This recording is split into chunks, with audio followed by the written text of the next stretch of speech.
हाँ भाई,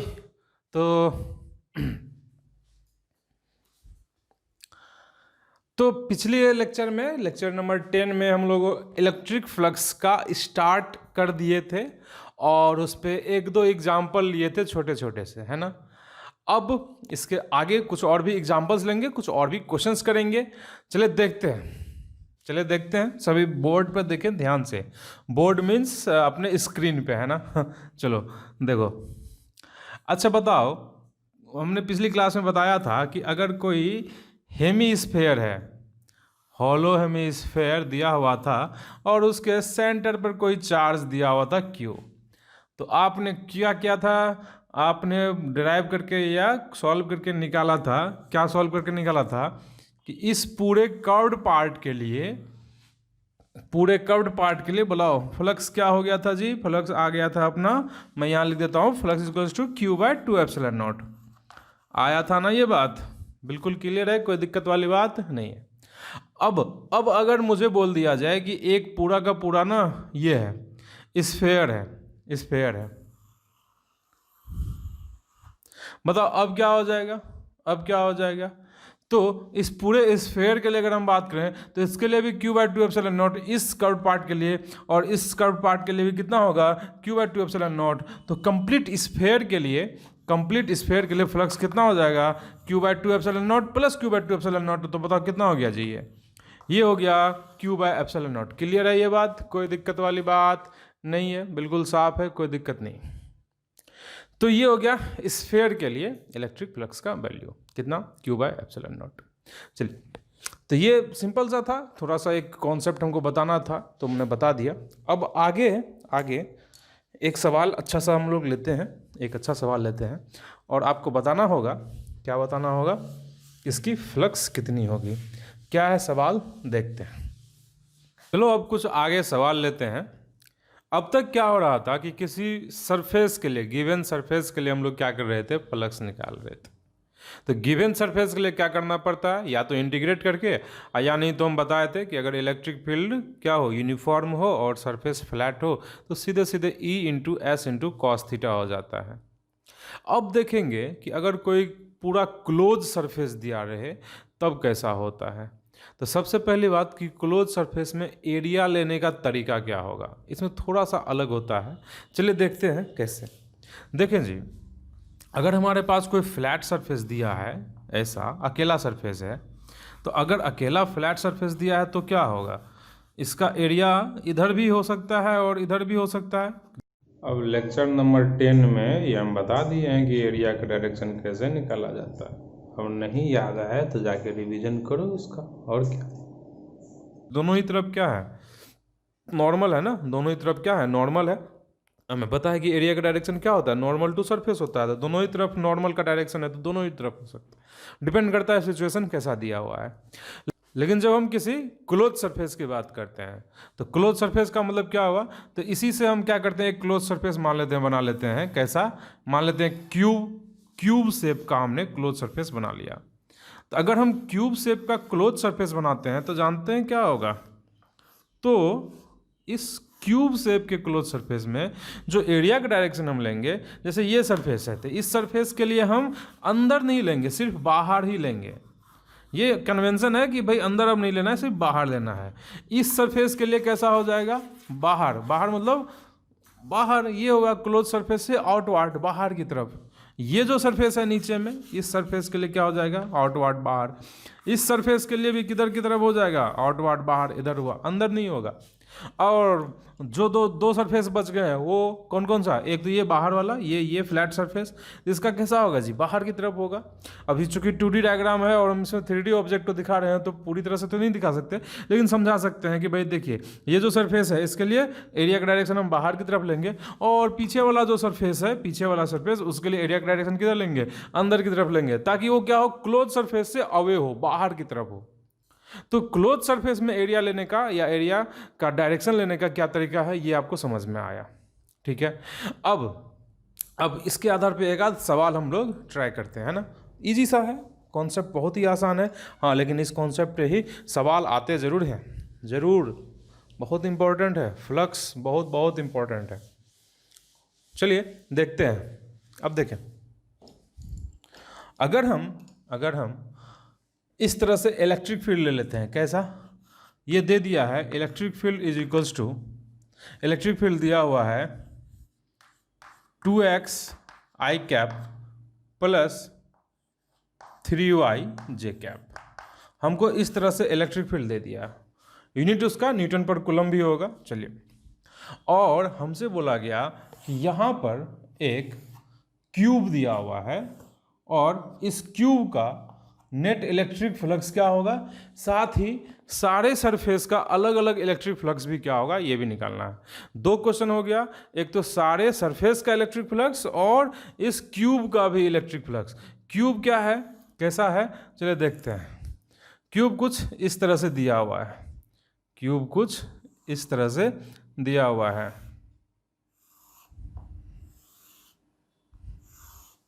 ये रहा आपका क्यूब और इसकी जो साइड्स दी हुई हैं वो सपोज हमने मान लिया 2 मीटर, 2 ये भी होगा, ये भी होगा और ये भी 2 होगा। और हमसे बोला गया है इस क्यूब का इलेक्ट्रिक फ्लक्स क्या होगा, और ये अपना एक्स एक्सिस हो गया, ये वाई एक्सिस हो गया और ये जेड एक्सिस हो गया।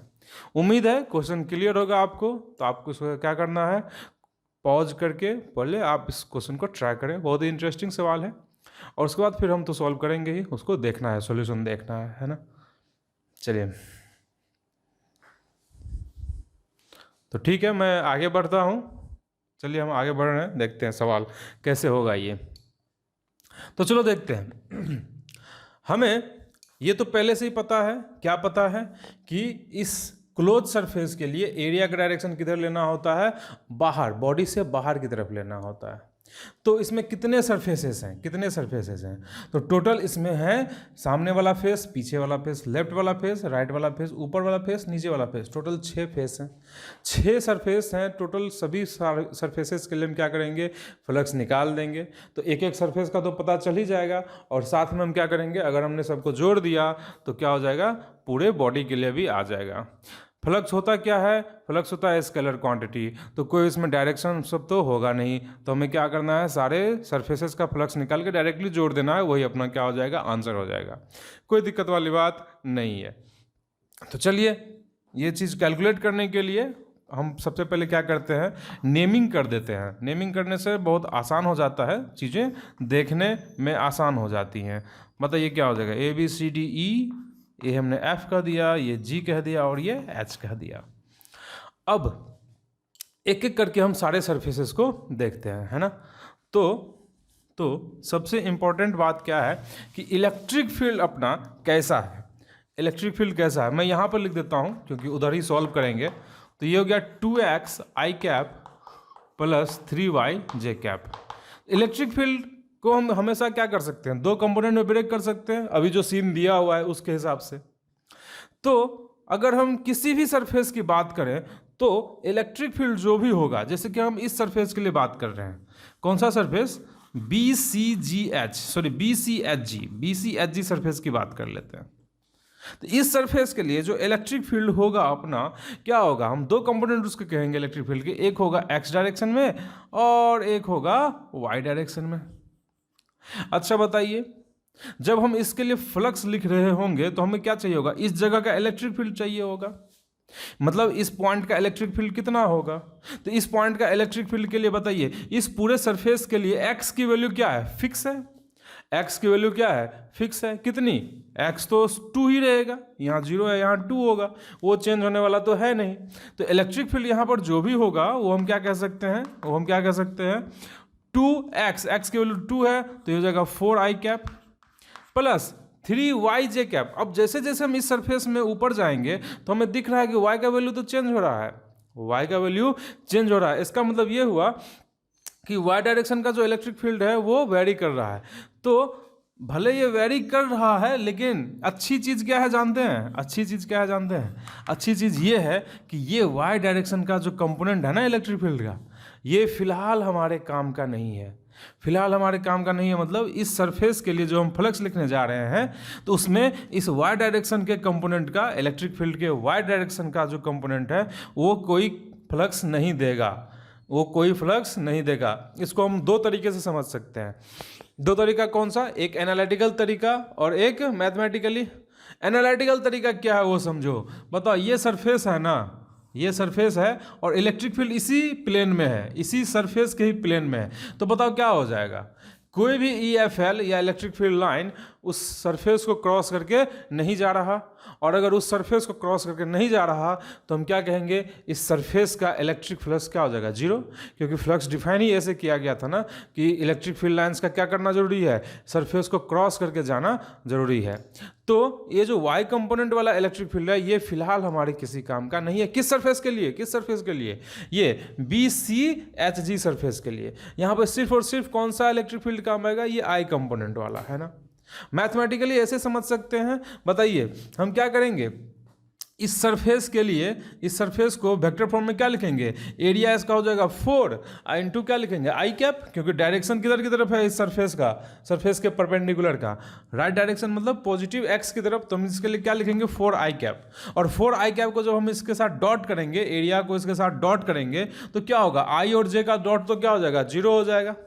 आई और जे का डॉट हो जाएगा जीरो, वो सिर्फ किसके साथ बचेगा, 4 के साथ उसका डॉट प्रोडक्ट जो भी आएगा वो बचेगा, बाकी तो कैंसिल हो जाएगा। तो अगर हम बात करते हैं किस सरफेस की, BCHG सरफेस की, तो बताओ क्या हो जाएगा, सरफेस BCHG के लिए जो फ्लक्स हो जाएगा, BCHG के लिए सरफेस के लिए फ्लक्स जो होगा बताओ कितना हो जाएगा। तो सीधी बात है, यहाँ पर सिर्फ हमें इस इलेक्ट्रिक फील्ड को देखना है जो कि कितना है, 4 आई कैप है। तो 4 आई कैप है और एरिया कितना हो जाएगा, 2 इंटू 2 4, 2 इंटू 2 4, और डायरेक्शन बॉडी से बाहर की तरफ, बॉडी से बाहर और सरफेस पे परपेंडिकुलर, कैसा हो गया जी, उधर ही होगा। और कितना होगा एरिया, कितना हो जाएगा, 2 इंटू 2 4, और डायरेक्शन किधर की तरफ, डायरेक्शन किधर की तरफ, प्लस आई में, प्लस आई में। तो बताइए ये कितना हो जाएगा, 4 आई कैप ही तो होगा। क्या ये क्लियर है? और बताओ, और बताओ, ये इलेक्ट्रिक फील्ड, ये एरिया, दोनों का डॉट प्रोडक्ट बोलो कितना हो गया, ये 16 हो गया। क्या 16? और उसका बाद में उसका यूनिट पुट कर देंगे, कोई दिक्कत वाली बात नहीं है, यूनिट उसका जो भी है फ्लक्स अपना देख लेंगे। अब देखो इस सरफेस की अगर बात कर लें, किस सरफेस की, यहाँ पर जो सरफेस है, कौन सा सरफेस भाई, कौन सा सरफेस, ये सरफेस है अपना ADEF, सरफेस ADEF। तो ADEF की बात अगर करें, फ्लक्स ADEF के लिए क्या होगा, तो बताओ क्या हो जाएगा, ADEF के लिए फ्लक्स क्या हो जाएगा भाई। तो सीधी सी बात है, इस सरफेस को अगर हम देखें ADEF के लिए, तो यहाँ पर इलेक्ट्रिक फील्ड क्या होगा, 4 आई कैप, मतलब इलेक्ट्रिक फील्ड कुछ इस डायरेक्शन में होगा, एक्स डायरेक्शन वाला, वो तो होगा ही, 3y जे कैप। तो इस सरफेस पे दोनों कंपोनेंट फिर से आएगा इलेक्ट्रिक फील्ड का, 3y जे कैप वाला भी होगा, ऊपर वाला इलेक्ट्रिक फील्ड भी होगा। लेकिन फिर से वही बात कि ये इलेक्ट्रिक फील्ड हमारे काम का नहीं है, क्योंकि ये इलेक्ट्रिक फील्ड क्या हो गया, इसी प्लेन में हो गया, इसी प्लेन में हो गया। तो सिर्फ ये इलेक्ट्रिक फील्ड हमारे काम का होगा, किधर की तरफ है इलेक्ट्रिक फील्ड, प्लस आई कैप में है, मतलब प्लस एक्स एक्सिस के डायरेक्शन में है। और एरिया का डायरेक्शन फिर से क्या होगा, यहाँ पर पीछे की तरफ होगा। क्यों? क्योंकि हमें पता है क्लोज सरफेस के लिए एरिया का डायरेक्शन क्या होता है, अवे फ्रॉम बॉडी, बाहर की तरफ। ये बहुत ही इंपॉर्टेंट कॉन्सेप्ट है, बहुत लोग कंफ्यूज रहते हैं, स्टूडेंट से लेकर टीचर तक कंफ्यूज रहता है इसमें कि कैसे डायरेक्शन यहाँ ले लिया जाता है। तो आप इसको समझें, एरिया का डायरेक्शन यहाँ पर कैसे लेना है, बॉडी से अवे, बाहर की तरफ। अब बाहर किधर होगा जी, लेफ्ट की तरफ होगा। तो एरिया का वैल्यू यहाँ पे कितना हो जाएगा, 4 आई कैप, लेकिन कैसा, माइनस लगा के। और इलेक्ट्रिक फील्ड की जो वैल्यू होगी सिर्फ एक्स वाला लेना है, क्योंकि वाई वाला क्या होगा जी, वाई वाला एरिया के साथ डॉट करके तो जीरो हो जाएगा, क्योंकि जे और आई का डॉट प्रोडक्ट जीरो होता है। और बताओ ये इलेक्ट्रिक फील्ड हमारे काम का होगा, बोलो कितना हो जाएगा, एक्स एक्सिस में इलेक्ट्रिक फील्ड कितना है, 4 आई कैप है, तो ये हो जाएगा 4 आई कैप। तो बताओ ये कितना हो गया, 4 आई कैप इलेक्ट्रिक फील्ड हो गया। दोनों का डॉट होगा, दोनों का डॉट होगा तो कितना हो जाएगा, -16। तो ये हो गया -16। बस इतना ही करना था, इतना ही करना था। इस दो सरफेस के लिए हो गया, दो सरफेस के लिए हो गया। अब हम किन सरफेसेस की बात कर लें भाई, और भी बहुत सारे सरफेसेस हैं, उनकी बात करते हैं। चलिए इस सरफेस की बात की जाए, किसके लिए, किसके लिए, ABCD के लिए, ABCD के लिए। बताओ अगर हम ABCD सरफेस की बात करते हैं तो यहाँ पर जो इलेक्ट्रिक फील्ड होगा, जो एक्स वाला इलेक्ट्रिक फील्ड है एक्स एक्सिस की तरफ, वो हमारे काम का नहीं है। क्यों? क्योंकि ये इसी प्लेन में हो गया, इसी प्लेन में हो गया। और इस एरिया का डायरेक्शन किधर है जी, ऊपर की तरफ है, एरिया का डायरेक्शन ऊपर की तरफ है। और बताओ जो ऊपर की तरफ इलेक्ट्रिक फील्ड होगा वो हमारे काम का होगा। तो बताओ ऊपर की तरफ कौन है, ऊपर की तरफ है 3y, 3y, और इस पूरे सरफेस के लिए y का वैल्यू क्या होगा, कांस्टेंट होगा। इस पूरे सरफेस के लिए y का वैल्यू कांस्टेंट होगा, कितना, 2, क्योंकि यहाँ से यहाँ तक ये कितना था, साइड 2 था, तो इसके लिए y फिक्स है, y चेंज नहीं हो रहा, तो y डायरेक्शन का इलेक्ट्रिक फील्ड भी चेंज नहीं होगा। और बता दो EY जो भी होगा यहाँ पर, EY का जो वैल्यू होगा वो कितना हो जाएगा, 3 × 2, तो ये कितना हो जाएगा, 6j कैप। आई कैप में भी होगा इलेक्ट्रिक फील्ड, ऐसा मैं नहीं करा कि एक्स एक्सिस में नहीं है, एक्स एक्सिस में भी तो इलेक्ट्रिक फील्ड है ही, कितना, जो हमें वैल्यू दिया गया था कितना, 2x आई कैप, और जो भी होगा x की वैल्यू यहाँ पे क्या करती रहेगी, वेरी करती रहेगी, तो वो इलेक्ट्रिक फील्ड होगा, लेकिन वो हमारे काम का नहीं है, क्योंकि वो इलेक्ट्रिक फील्ड इस सरफेस को क्रॉस करके नहीं जा रहा, सिर्फ हमारे लिए ये इलेक्ट्रिक फील्ड काम का है, और ये इलेक्ट्रिक फील्ड ऊपर की तरफ होगा, और एरिया भी यहाँ पर किधर की तरफ है, ऊपर की तरफ है। तो अगर मैं इस सरफेस की बात करूँ तो इसके लिए बोलिए फ्लक्स कितना हो जाएगा, इसके लिए जो फ्लक्स हो जाएगा किसके लिए, ABCD सरफेस के लिए जो फ्लक्स हो जाएगा, बताइए, फ्लक्स फॉर ABCD, बताइए कितना हो गया, ऊपर की तरफ एरिया और ऊपर की तरफ इलेक्ट्रिक फील्ड 6, और एरिया कितना हो जाएगा, 2 × 2 4j कैप, तो 6 × 4 बोले कितना हो गया, 24, 6 × 4 24।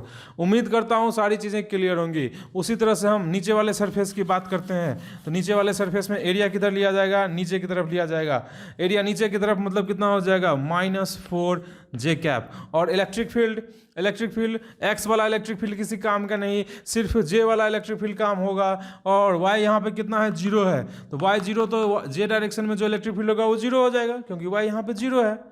तो बताइए यहाँ इस सरफेस का फ्लक्स क्या हो जाएगा, 0 हो जाएगा। इस सरफेस का फ्लक्स किसका, EFGH का फ्लक्स क्या हो गया भाई, 0 हो गया, EFGH का फ्लक्स हो गया 0। उम्मीद है सारी चीज़ें अब तक क्लियर होंगी सारी चीज़ें, उम्मीद करता हूँ। अब देखिए EDCH क्या है, ये इस तरह से XY प्लेन के पैरेलल है, तो XY प्लेन के पैरेलल है, तो इसमें वही इलेक्ट्रिक फील्ड हमको क्या दे सकता है, फ्लक्स दे सकता है, जो Z डायरेक्शन में होगा। XY में कोई भी इलेक्ट्रिक फील्ड होगा तो वो इसको क्रॉस करके नहीं जा पा रहा होगा, सीधी बात। और यहाँ पे इलेक्ट्रिक फील्ड जो भी दिया हुआ है हमको क्या दिया है, XY डायरेक्शन में ही दिया है, आई कैप और जे कैप लगा हुआ है इसमें। तो इसका मतलब ये हुआ कि फ्लक्स इस सरफेस को, कौन से सरफेस को, DCHE को क्रॉस करके नहीं जा रहा। क्यों? क्योंकि ये XY के पैरेलल है, तो इसका मतलब ये हुआ कि इस सरफेस से कोई फ्लक्स होगा ही नहीं, 0 हो जाएगा। उसी तरह जो पीछे वाला सरफेस है ABGF, उसका भी फ्लक्स क्या हो जाएगा, 0 हो जाएगा। उम्मीद करता हूँ क्लियर हो गया होगा, चीज़ें समझ में आ गई होंगी। बहुत ही आसान है, कॉन्सेप्ट बहुत ही इजी है, बस कॉन्सेप्ट समझना है और हमें क्वेश्चन करना है। अब हम बात करते हैं टोटल फ्लक्स की, इस पूरे क्यूब के फ्लक्स की बात करते हैं। तो पूरे क्यूब का फ्लक्स बताइए कितना हो जाएगा। तो पूरे क्यूब का जो फ्लक्स हो जाएगा, हम क्या करेंगे, सबको जोड़ देंगे। तो एक का आया 24, यहाँ 0 आया, वहाँ 16 - 16, तो कट के 0 हो गया। तो बताइए सिर्फ और सिर्फ कितना बचेगा, 24। क्या ये बात क्लियर है? तो चलिए आगे हम लोग बढ़ते हैं, ठीक है। तो अच्छा, इसका यूनिट लिख देता हूँ मैं। तो बताइए यूनिट क्या हो जाएगा। तो इलेक्ट्रिक फील्ड इनटू एरिया होता है ना, तो हो जाएगा न्यूटन पर कूलम्ब पर मीटर स्क्वायर, न्यूटन पर कूलम्ब इनटू मीटर स्क्वायर। ये हो गया अपना इलेक्ट्रिक फ्लक्स। किसके लिए भाई? इस पूरे क्यूब के लिए। और अलग अलग सरफेस का कितना होगा वो तो मैंने बता ही दिया। उम्मीद करता हूँ चीज़ें क्लियर हो गई होंगी, है ना। चलिए आगे बढ़ते हैं।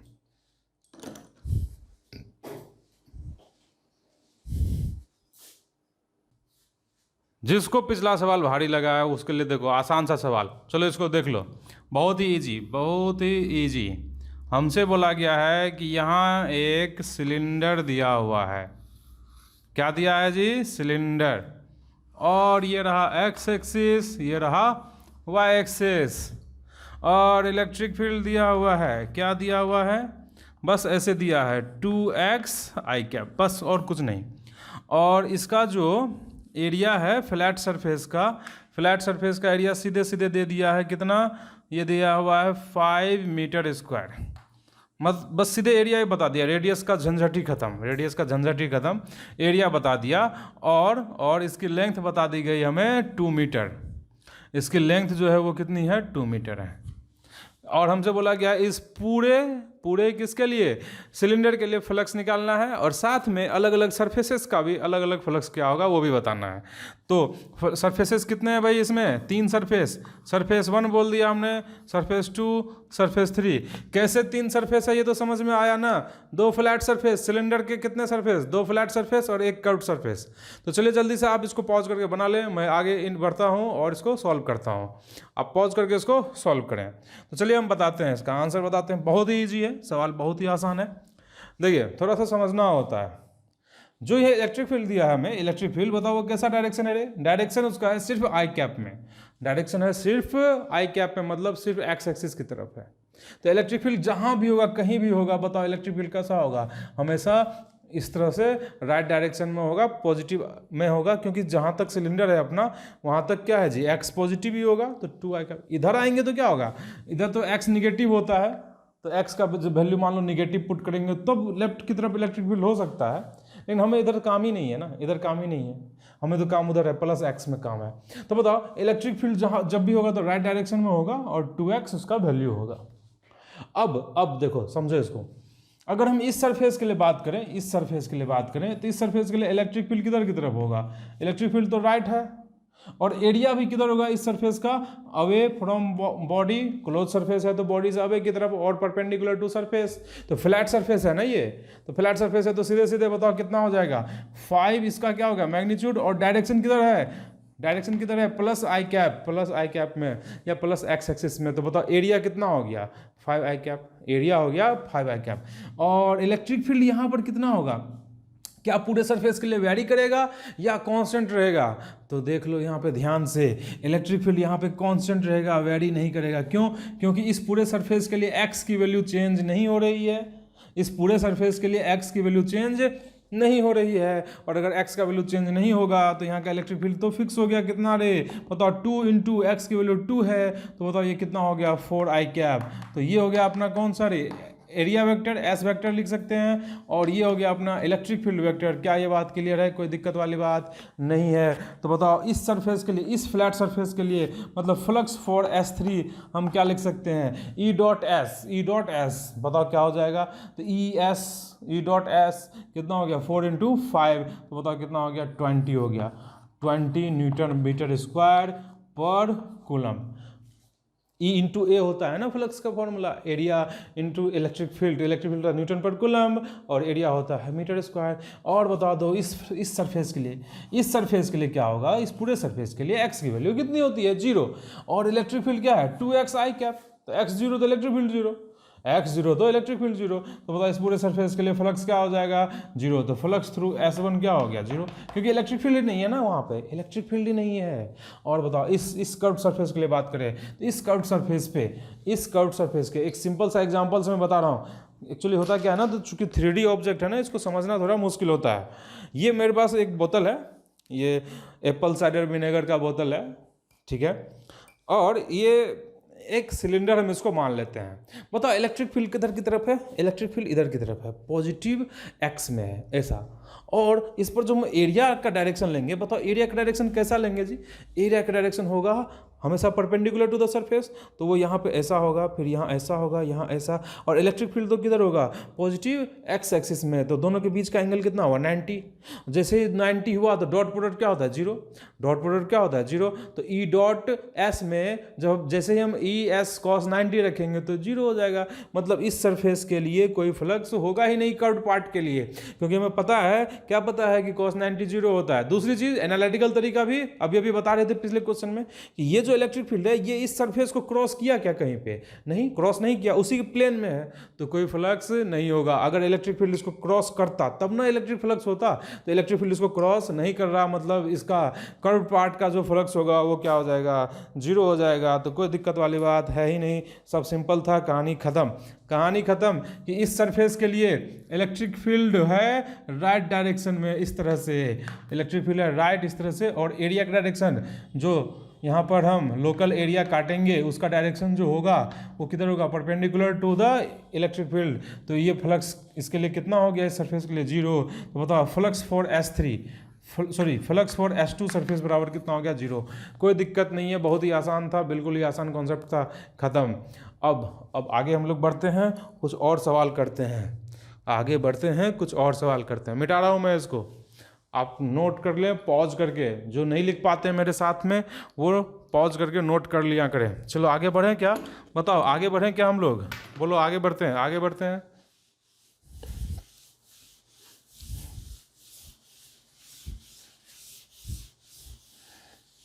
अब देखो, सबको समझना है, सबको समझना है, ऑनलाइन क्लासेस का फ़ायदा ही यही है, ऑनलाइन क्लास का यही फ़ायदा है कि वीडियो को आप फिर से पॉज करके फिर से क्या कर सकते हैं, पीछे जाके फिर से आप देख सकते हैं, उसको बार बार पीछे जाके देख सकते हैं, ये फ़ायदे हैं। हालांकि बहुत सारे घाटे भी हैं कि सर पढ़ने के लिए मोबाइल खोले थे लेकिन चलाते चलाते ना सोशल मीडिया चलाने लगे और फिर पूरा समय उसी में बर्बाद हो गया। तो ऐसा नहीं करना है, ऐसा नहीं करना है। अच्छा मान लेते हैं कि एक क्यूब दिया है, फिर से क्यूब दिया है, सिंपल कहानी, क्यूब दिया है और इलेक्ट्रिक फील्ड कुछ ऐसा दे दिया, कैसा रे, इलेक्ट्रिक फील्ड दे दिया ऐसा, मान लेते हैं इलेक्ट्रिक फील्ड ऐसा दे दिया, E इज टू 3Z के कैप, इलेक्ट्रिक फील्ड दिया है 3Z के कैप, ये एक्स एक्सिस, ये एक्स एक्सिस, ये वाई एक्सिस, और ये क्या है अपना जेड एक्सिस, और ये दिया है सपोज 3 मीटर, ये 3 मीटर है, ये भी 3 मीटर है और ये भी 3 मीटर है। देखो इसको तुरंत हम कैसे बना सकते हैं, बिल्कुल बिना पेन चलाए कैसे ये सवाल बन जाएगा, वो देखो। इलेक्ट्रिक फील्ड है किधर की तरफ, के कैप, मतलब जेड डायरेक्शन में, वो सारा एरिया जो कि किधर की तरफ होगा, इलेक्ट्रिक फील्ड के परपेंडिकुलर होगा, उसका फ्लक्स 0 होगा। वो सारा एरिया जिसका डायरेक्शन इलेक्ट्रिक फील्ड के परपेंडिकुलर होगा उसका फ्लक्स 0 होगा। क्लियर है? क्यों? क्योंकि अभी भी हम जानते हैं, क्या जानते हैं कि ES cos 90 0 होता है। तो पता क्या हो जाएगा, कौन कौन सा सरफेस, इस सरफेस का डायरेक्शन इधर, मैं सरफेस के डायरेक्शन की बात नहीं कर रहा, एरिया के डायरेक्शन का बात कर रहा। एरिया क्या होता है, सरफेस के परपेंडिकुलर होता है। इस सरफेस का डायरेक्शन इधर, मतलब एरिया का, इसका इधर, बाहर वाले का बाहर की तरफ, और जो पीछे सरफेस है वो अंदर की तरफ। बताओ ये सरफेस जो है, ये सरफेस ये क्या है, एक्स में है और इलेक्ट्रिक फील्ड वाई में है, वाई डायरेक्शन में है। तो बताओ फ्लक्स क्या हो गया, 0 हो गया। इसका भी फ्लक्स क्या हो गया, 0 हो गया। इसका भी फ्लक्स 0, क्यों? क्योंकि ये किधर की तरफ है, वाई की तरफ है, ये किधर की तरफ है, जेड की तरफ है। बताओ इन चारों सरफेसेस का फ्लक्स 0। अब कितने सरफेस बच गए भाई, 2 सरफेस बच गए हैं। कौन कौन से, एक ये बाहर वाला, एक ये अंदर वाला। बताओ मान लेते हैं इस पॉइंट का नाम अगर मैं इसका लिख दूं ABCDEFGH, अगर मैंने सारे पॉइंट्स के नाम इस तरह से लिख दिए तो मुझे बताओ ABCD सरफेस के लिए इलेक्ट्रिक फील्ड का वैल्यू कितना होगा और एरिया का वैल्यू कितना होगा। तो ABCD सरफेस के लिए एरिया कितना होगा, एरिया अगर हम लिखना चाहें किसका, ABCD के लिए, तो ABCD के लिए एरिया का वैल्यू तो है कितना भाई, 3 × 3 मतलब 9 मीटर स्क्वायर। लेकिन अगर मैं डायरेक्शन के साथ लिखना चाहूँ तो बताओ क्या हो जाएगा, perpendicular to the surface and close surface है ना, तो बॉडी से बाहर की तरफ, तो बॉडी से बाहर उसका किधर होगा, अंदर की तरफ। तो बोलो कितना हो जाएगा, -k कैप हो जाएगा। क्या ये बात क्लियर है? जेड का पीछे का पार्ट -k कैप होता है। और एरिया किसका, इस सरफेस का, EFGH का।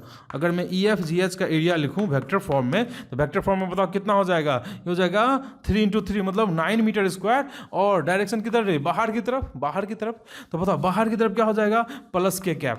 तो यहाँ देखो एरिया तो आ गया, वेक्टर फॉर्म में आ गया। अब हम क्या करेंगे, इलेक्ट्रिक फील्ड के साथ इसका डॉट करते हैं। अगर इलेक्ट्रिक फील्ड यूनिफॉर्म नहीं होगा तो इंटीग्रेट होगा, अगर यूनिफॉर्म होगा तो सीधे हम ES cos θ लिख सकते हैं। तो चलिए देखते हैं। अच्छा बताओ, सबसे पहले हम ABCD सरफेस की बात करते हैं। ABCD पूरे सरफेस के लिए अगर ध्यान से देखा जाए तो ABCD सरफेस कहाँ है जी, XY प्लेन में है। उसका कहीं पे भी Z का जो वैल्यू होगा क्या होगा, 0 होगा।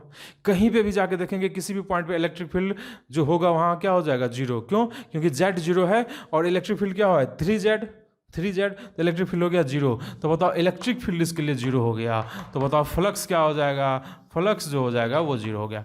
किसके लिए हो गया ये फ्लक्स 0, ये हुआ सरफेस किसके लिए, सरफेस ABCD के लिए। अगर हम EFGH की बात करें तो बताओ एरिया किधर है रे, बाहर की तरफ है, इस तरह से बाहर की तरफ है, और इलेक्ट्रिक फील्ड भी किधर है, 3Z K कैप मतलब वो भी किधर है, बाहर की तरफ है। तो दोनों के बीच का एंगल तो क्या हो जाएगा, जीरो। एरिया के बीच का और इलेक्ट्रिक फील्ड के बीच का एंगल तो हो गया जीरो। अब इलेक्ट्रिक फील्ड की वैल्यू कितनी होगी, क्या वो मैग्नीट्यूड वाइज वेरी कर रहा है या कांस्टेंट है, वो हमें समझना है। तो मैग्नीट्यूड वाइज बताओ इलेक्ट्रिक फील्ड का जो वैल्यू होगा, तो इस पूरे सरफेस के लिए अगर हम ध्यान से देखें तो इसका जो जेड है वो चेंज नहीं हो रहा है। इस पूरे सरफेस को अगर देखें तो ये एक्स वाई के पैरेलल है, और इसका जो जेड है वो कितना होगा जी, 3 होगा। देखो ना, यहाँ से यहाँ तक की ये वैल्यू कितनी होगी, 3 होगी। तो इसका जेड हमेशा क्या, 3 है। तो कहीं पे भी जेड का वैल्यू चेंज हो नहीं रहा, और इलेक्ट्रिक फील्ड क्या है, 3Z K कैप। तो जेड अगर चेंज नहीं हो रहा तो इलेक्ट्रिक फील्ड का भी वैल्यू चेंज नहीं हो रहा। इलेक्ट्रिक फील्ड कितना हो जाएगा, 3 × Z मतलब 9 K कैप। तो यहाँ से हम इलेक्ट्रिक फील्ड को क्या लिख सकते हैं, 9 K कैप पूरे सरफेस के लिए। इस पूरे सरफेस के लिए इलेक्ट्रिक फील्ड हो गया 9 K कैप। और बताओ, अब हमें पता चल गया दोनों ही चीज़ें क्या दी हुई हैं, कांस्टेंट है। सीधे डॉट प्रोडक्ट करेंगे, E.S फाइनल आंसर। फ्लक्स कितना हो जाएगा, 9 K कैप। बताओ कितना हो जाएगा, 81 न्यूटन मीटर स्क्वायर पर कूलम। बताओ अगर मैं इस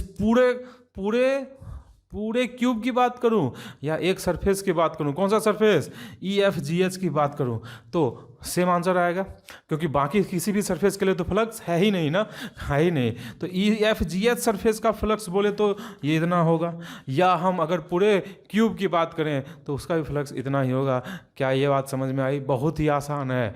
और अगर समझ में आए तो नीचे कमेंट बॉक्स में लिखा करो कि क्वेश्चन कैसा था, समझ में आया या नहीं आया, क्या ये देख कर इस तरह के क्वेश्चन करके तुम्हें अच्छा लगा या नहीं लगा। चलो फाइनली ये अपना चैनल है YouTube पर, फैंस ऑफ फिजिक्स। तो अगर आपको ये बेनिफिशियल लगे ये चैनल, तो आप इसे सब्सक्राइब करें और अपने फ्रेंड्स एंड अदर स्टूडेंट्स को सब्सक्राइब करने के लिए बोलें।